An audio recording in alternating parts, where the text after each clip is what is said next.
Et bonjour tout le monde, c'est le retour du docteur. Alors aujourd'hui je mets mes gants à l'envers, ça commence bien.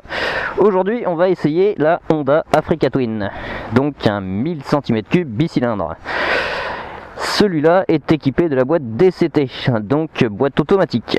Donc il n'y a pas d'embrayage, là-bas c'est un frein de parking, la poignée je parle, et il n'y a pas du tout de sélecteur de vitesse. Crenigneux, j'arrive plus à mettre mes gants. Hop. Donc, hop là. Première impression, déjà on a les deux pieds qui touchent par terre. Donc ça c'est plutôt pas mal. Alors le bruit est pas trop mal non plus. Il est assez discret mais assez rond. Donc ça c'est pas mal. Ah oh, putain, pas d'embrayage, ça c'est vraiment très étrange. Ensuite, il a dit qu'on appuyait sur le bouton pour passer en mode drive.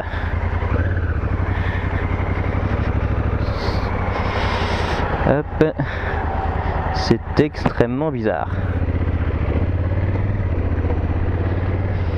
Ouh oui, putain, il m'a dit que le mode D, la boîte était très douce. Vous voyez, j'étais à même pas 30, elle passe en troisième. Bon, on va la faire chauffer tranquillement comme ça. Alors, première impression, elle se balance vraiment toute seule. Hein. Ça se balance très vite. Clairement le mode D, le moteur est beaucoup trop à bas régime, il est en sous régime même, c'est même plus du bas régime.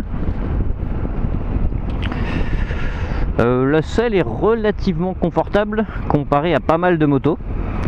Alors c'est pas non plus du grand luxe hein, mais quand vous voyez les selles super dures des motos type GT ou Roadster, celle-là est quand même plutôt bien. Alors par contre ça fait comme sur la MT-09 Tracer, il y a tout le bas moteur qui nous tape dans la cheville, ce qui n'est pas des plus agréables, mais bon, à mon avis ça peut passer assez bien. Alors, boîte auto mais avec des petites gâchettes pour monter et descendre les rapports. Donc là vous voyez je suis 5, 4, 3.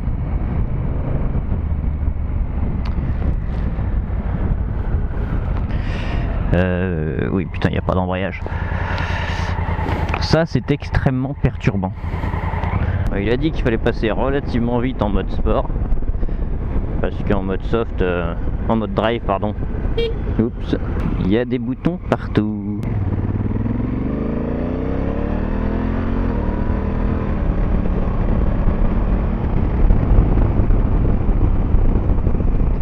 C'est vrai que cette boîte est vraiment super douce.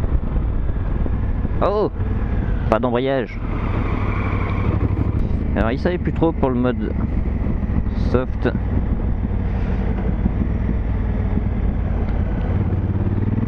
Combien de barres voulait dire quoi? Donc là j'ai l'impression que plus tu mets de barres, vous voyez ici, il y a les petites barres. Et en fait, hop, quand on est en mode drive, donc c'est le mode classique, mode pépère on va dire, où les vitesses, vous voyez, poup, je suis déjà à la troisième, donc se passe vraiment tout pépère. Ensuite on a le mode S qu'ils appellent sport, avec 3 barres, donc ça a l'air d'être le mode le plus vif, et une barre, donc le mode le plus doux du mode sport. Bon, ça reste quand même le mode sport. Alors ça freine bien, et en plus le fait de freiner, hop, j'ai l'impression que, ouais non, ça descend pas de rapport. Tout à l'heure ça en a descendu hein. Alors le fait d'avoir les gâchettes, on peut aussi désactiver complètement la boîte auto. Donc hop, on appuie là-dessus, il n'y a plus de mode sport, de mode drive, de mode quoi que ce soit. Là on est purement en boîte auto. Je recommence. Vous appuyez sur ce bouton, il n'y a plus les trucs qui s'affichent, vous êtes automatiquement par le biais d'un bouton, donc c'est pas automatique, vous êtes manuellement en mode manuel avec les gâchettes. Vous voyez depuis tout à l'heure je suis en troisième, on va peut-être passer la quatrième, voire la cinquième, de toute façon voilà, c'est un moteur assez doux. Ah, par contre, ça se sent, ce double embrayage où les vitesses se passent mais super rapidement. Clairement, avec la boîte manuelle, vous ne pourrez pas passer les vitesses aussi rapidement. Ah, il manque ce putain d'embrayage, je vous le dis moi. Alors comparé au dernier essai de moto, vous voyez, celui-là est relativement calme. Voilà, hein, j'ai grandi en fait, j'ai eu mes 28 ans. Je sais pas exactement où je vais tourner. Oh, ça a l'air mignon ça, petit chemin.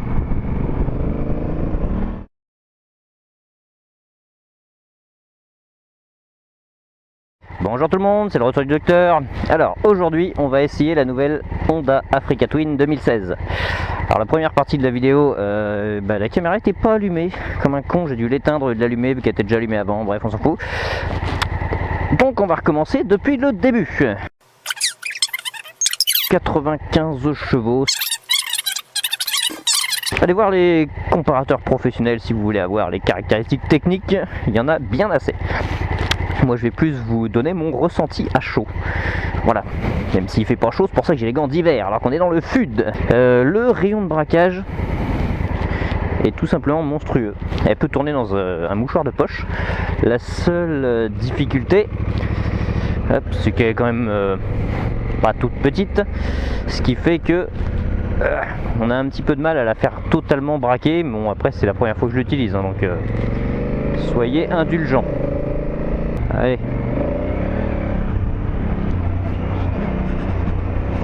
Alors là, en théorie, voilà, j'ai mis le traction control au minimum, ce qui fait qu'il devrait pas trop nous embêter.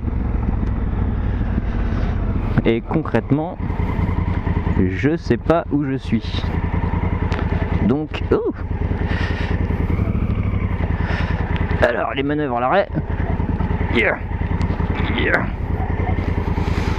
Eh ben on va descendre. Hop. Et quel petit vieux qui me regardait genre qu'est-ce que tu fais chez moi? Tu vas tuer mes poules? Eh oui, je vais tuer tes poules. Tueur de poules. Alors comme je disais, la bulle a un effet un peu bizarre. Parce que quand on roule pas très vite, j'ai l'impression qu'elle fait pas énormément son boulot. Alors qu'à grande vitesse, et ben c'est l'inverse. Elle fait très bien son boulot à haute vitesse, alors qu'elle le fait beaucoup moins à petite. C'est étrange. Alors les suspensions ont l'air de bien absorber les bosses, mais les toutes petites bosses en fait, vous allez assez vite les sentir. Bon, il n'y a pas de chemin sympa là dans ce coin. Je sais pas où je suis, mais... Bon, ça va, elle se manie à peu près comme un vélo. Ouais, fais gaffe mon gros quand même. Hein, je suis gentil mais faut pas pousser.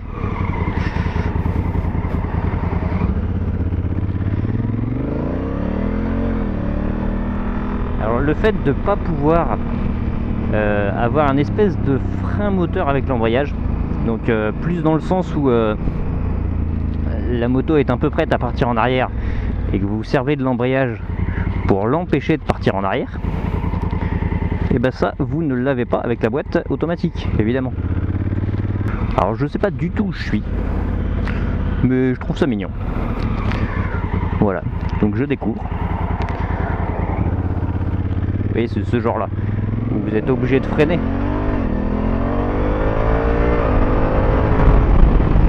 Bon, franchement elle accélère bien. 95 chevaux, mais elle a un bon couple. La boîte auto a quand même été super bien travaillée. Là-dessus, chapeau aux ingénieurs Honda. C'est pas ma moto préférée, ça reste la KTM Adventure que je vous laisse découvrir pour une autre vidéo. Mais il faut rendre à César ce qui appartient à César. La boîte auto a été super bien travaillée. Alors ça tracte bien même dans les cailloux, hein. Le traction control est plutôt bien réglé. Au niveau minimum, ça permet de faire quelques glisses. Oh putain, je suis arrivé, je sais pas bien où.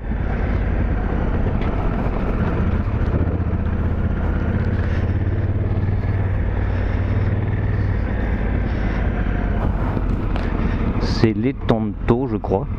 Je suis à moitié au bord de la mer. Youhou, première fois dans le sable.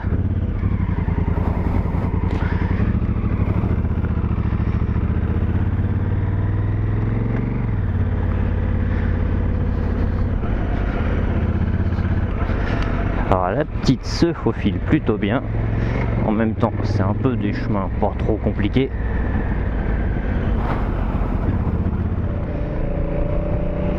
Le guidon est à peine assez haut pour la conduite debout. Ce qui fait que ça va assez vite fatiguer, puisqu'on est un peu courbé. Youhou, je sais pas où je suis. Elle a quand même un son assez joyeux, hein, ce bruit rauque. Mais vraiment sympa.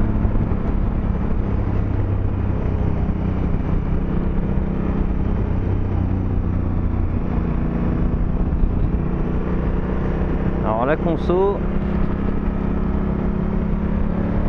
par rapport à ma conduite de merde en fait, elle a l'air assez élevée, mais bon,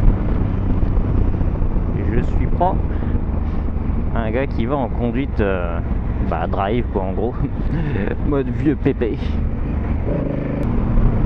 L'accélération est vraiment très continue. Il n'y a pas cet effet où dès que tu vas passer une vitesse, les vitesses plus petites vont accélérer moins bien.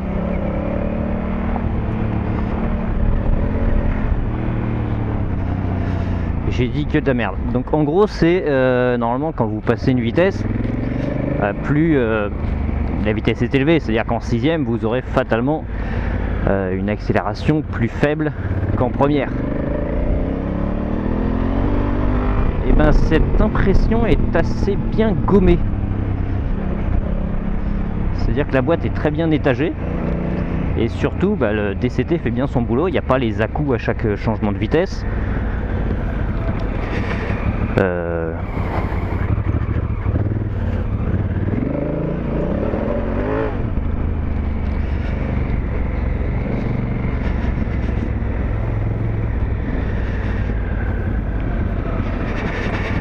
Yo no sais où je suis. Ouh. On va éviter de se croûter avec la bécane d'essai.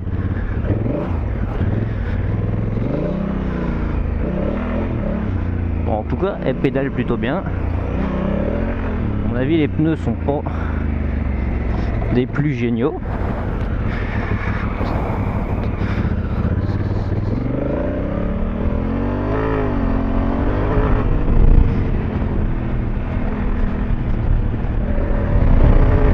Elle tire bien parce que quand on est debout, c'est assez chaud de se cramponner au guidon. Dites-vous quand même que je suis juste à côté de Montpellier, entre Montpellier et l'Etanto. Il y a quand même des routes pas trop mal par chez nous. Bon, en chemin de terre ça manque un peu, vaut mieux aller dans l'arrière-pays, vers le lac du Salagou en gros. Là on a des coins super sympas, d'ailleurs il y a Mourez avec le petit CB500, le pauvre. Voilà, mais pour essayer une moto, je veux dire qu'il y a largement de quoi faire. Vous voyez, bécane hors-piste, vous pouvez l'essayer en hors-piste. Yes, oui, où parce que là, c'est un cul-de-sac. Alors, je suis donc à Mogio. En même temps, je suis pas vraiment à Mogio, je suis vers l'étang. Vu que je me suis dit, allez, on prend à gauche, on va réussir à trouver notre chemin en tournant en rond. Ben pas du tout.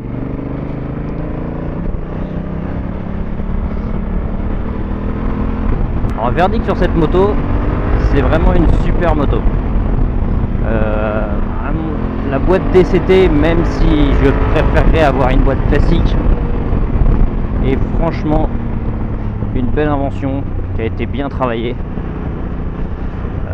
Là-dessus, chapeau à Honda. Une moto qui freine bien, qui freine très bien même, très douce. Je m'étais dit que pour un bicylindre il y aurait des vibrations, mais très peu. Le bruit est assez sympa. Enfin, le bruit, le son. Un son, ce n'est pas un bruit. Comment ça marche? C'est un rond-point. Oh putain, un rond-point. Comment je fais? Par où je vais? Qui me parle?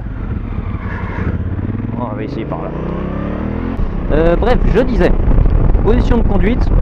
Là, on est relativement droit, et même très droit. C'est plutôt agréable. Alors, on est obligé de se baisser un petit peu si on veut la protection de la bulle qui est à peine assez haute. Mais ça fait en sorte qu'en tout terrain, on a une bonne visibilité. Donc, plutôt bon compromis, surtout qu'on peut baisser la bulle. Et une fois en position basse, à mon avis, en tout terrain, c'est pas mal. L'instrumentation classique est assez facile à voir, c'est vraiment des gros chiffres pour les vitesses, ceci, cela. Le reste, faut clairement pas être en train de prendre un virage si vous voulez le regarder. Parce que c'est assez compliqué de regarder, c'est écrit assez petit, je trouve pas ça super lisible. Mais bon, les informations classiques sont là, c'est le principal. Le traction control est plutôt bien étagé. Bon, je l'avais déjà essayé précédemment, mais j'avais pas la caméra. Enfin, en fait, j'avais la caméra, mais je l'avais laissé en mode timelapse pour un autre truc que j'ai fait, et donc toute ma présentation en fait a duré à peine 1 minute de timelapse. Vous voyez, il y a la moto qui avance comme une gueudin, et voilà. Bon, j'avais fait plus de tout terrain avec pourtant, mais c'était pas les mêmes pneus, c'est des vrais pneus de merde, des pneus purement routiers, et ce qui fait qu'en tout terrain, elle avait pas du tout sa place. Alors que là, déjà beaucoup mieux. Pour la conso, bah, elle a l'air pas trop mal. Surtout si vous y allez pas comme un porc, vous mettez en mode drive en gros et que vous laissez la moto être le plus économique possible. Là c'est pareil, ils ont plutôt bien fait leur boulot. Au final, bon bah bonne bécane, hein, j'arrête pas de le dire. Franchement ils ont bien bossé dessus. J'avoue que ça rentre dans les critères du type de moto que je recherche. Donc peut-être aussi pour ça que je trouve que c'est une bonne bécane. Hop, on va se refaire le même chemin qu'on avait fait avec les autres motos.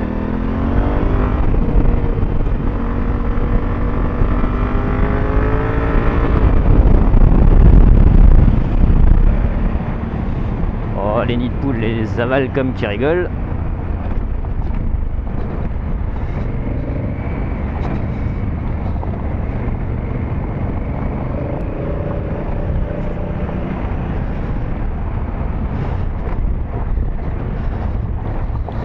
Les suspensions toutes molles, ça fait doing, doing, doing, doing.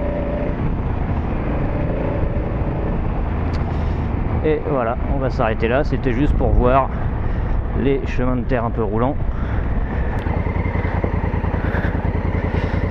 Vous voyez, ça tourne bien.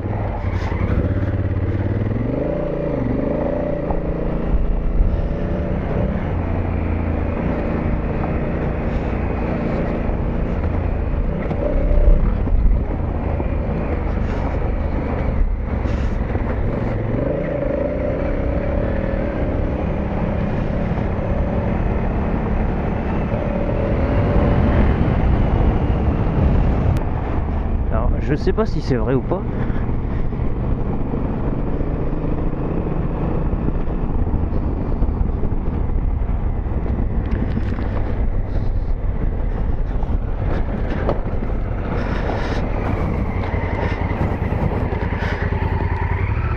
Putain, je suis à plat.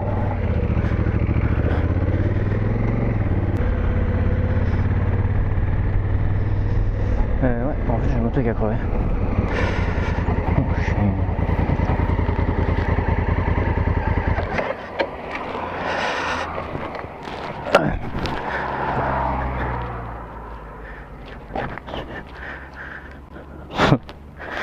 Qui déconne. Et ben voilà, j'ai réussi à crever un pneu. Ouais, en fait j'ai crevé un pneu.